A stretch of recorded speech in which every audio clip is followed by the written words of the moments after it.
In today's video, I am going to teach you how to create conditional statements for drop-down lists in Google Sheets. Start by opening your Google Sheet. You can do this from Google Drive or from a link you already have. Once the spreadsheet is open, click into the area you want to work with and highlight the cell or range of cells that contains your drop-down list. Highlighting is important because conditional formatting only applies to the range you select, so take a moment to confirm you have the correct cells. With the range still highlighted, go up to the top menu and click Format. From the Format menu, choose Conditional Formatting.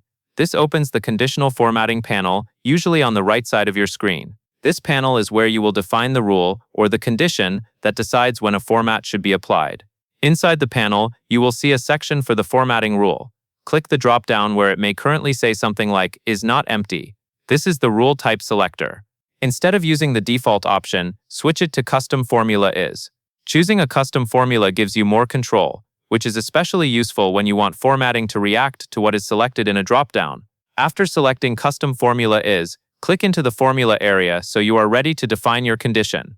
This is where you would enter the logic that matches your drop-down choices and triggers the formatting. Make sure your rule is written to match the range you highlighted. If your formatting does not appear to work later, the most common issue is that the custom formula does not align with the selected range. Next, move to the Formatting Style section. Click the Highlight option to choose how the cell should look when the condition is true. Then click Default to pick the style preset. If you see Default listed more than once, that is normal in some layouts. Select Default as shown so your conditional formatting style is set consistently. Finally, click Done to save the rule.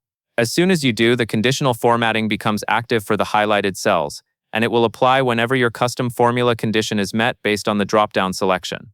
That covers everything you need to know.